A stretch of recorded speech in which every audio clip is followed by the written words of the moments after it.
KTT G20 di Bali dipastikan tanpa kehadiran Presiden Rusia Vladimir Putin. Lalu apakah absennya Putin tidak akan mempengaruhi kesuksesan KTT G20 atau justru tanpa Putin membuat KTT G20 Bali menjadi kurang optimal? Kita akan membahasnya bersama mantan Duta Besar Indonesia untuk Rusia, Hamid Awaludin. Selamat malam Pak Hamid. Malam, apa kabar? Baik, Pak Hamid, apa menurut Anda, apa dampak absennya Presiden Rusia Vladimir Putin di KTT G20? Sebenarnya hampir juga tidak ada dampaknya apa-apa kan. Kita saja yang menggembur-gemburkan tentang figur yakni Putin. Karena masalah Ukraina. Publik selalu mengharapkan melihat bagaimana Putin berjabatan tangan dengan Joe Biden dan seterusnya dan sebagainya. Jadi fokus perhatian kita sebenarnya hanya pada figur Putin dalam konteks Ukraina ini. Buktinya Presiden Meksiko dan Brasil tidak datang tidak seheboh dengan ketidakdatangan Putin kan. Padahal posisi mereka sama saja. Oke.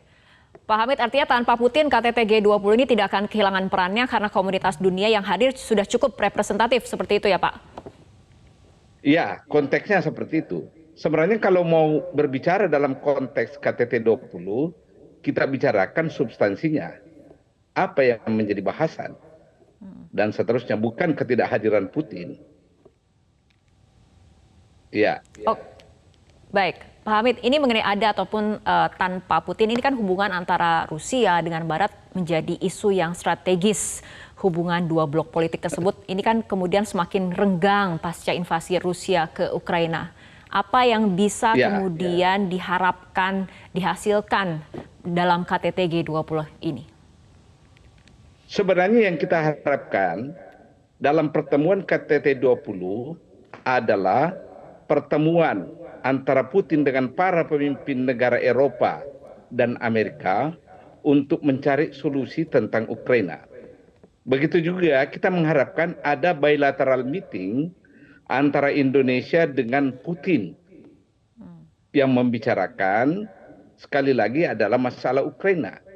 Karena kalau kita lihat perspektif menyeluruh, belum pernah ada KTT G20 yang memiliki kompleksitas persoalan seperti yang dihadapi Indonesia sebagai ketua atau presiden G20 sekarang ini. Ada 4 poin ya yang secara global datang menderah di saat yang sama. Pertama, global pandemi. Pandemi COVID. Akibat pandemi ini melahirkan masalah ekonomi. Masalah ekonomi. Kemudian di saat yang berbarengan muncul masalah perang Ukraina. Perang Ukraina ini memperparah kondisi kita karena tiba-tiba terjadi krisis energi, minyak dan krisis pangan di dunia. Nah, keempat masalah inilah yang sesungguhnya yang muncul diharapkan dengan KTT ini Putin dan para pemimpin lainnya ingin mencari solusinya. Itu sebenarnya yang kita harapkan. Baik, jika kemungkinan ataupun ada kekhawatiran karena tadi Anda juga sempat mengatakan bahwa kondisi dunia tidak pernah sekompleks ini dalam pelaksanaan KTT G20 sebelumnya. Ada kemudian kekhawatiran ini tidak tercapai komunike dalam pertemuan G20 ini. Bagaimana tanggapan dari Anda? Pasti tidak ada komunike sebagaimana layaknya pertemuan G20 sebelum-sebelumnya. Ini pertama kali saya pikir ya KTT G20 tanpa menghasilkan komunike.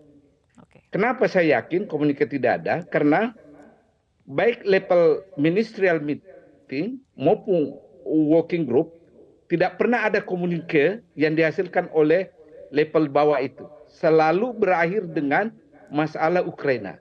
Maka dapat dipastikan kali ini KTT tidak akan menghasilkan komunike. Tapi jangan dianggap ini gagal. Tidak. Karena setidaknya para kepala negara yang lain yang ada membicarakan 3 hal besar yang sudah dipatok sebagai agenda utama yakni global health architecture, digital economic transformation, dan energy transition. Ya. Jadi setidaknya ada pembicaraan tentang itu Sehingga saya juga tidak melihat bahwa tanpa komunike ini gagal, enggak. Oke. Ada pembicaraan antara para kepala negara. Karena komunike bersama itu sebagai akhir dari KTT hanya pernyataan para pemimpin dunia. Nah, kalau tidak ada komunike, ada mekanisme lain kan? Itulah yang disebut chair summary ataukah declaration of chairman. Nah, biasanya dikemukakan apa-apa yang disepakati, apa-apa yang tidak disepakati. Oke. Saya Baik, tidak kita melihat harapkan- bahwa ini adalah kegagalan, sama sekali tidak. Oke, kita harapkan KTT G20 di Bali dapat berjalan dengan aman dan juga lancar. Terima kasih Bapak Hamid Awaludin telah berbincang bersama kami malam hari ini.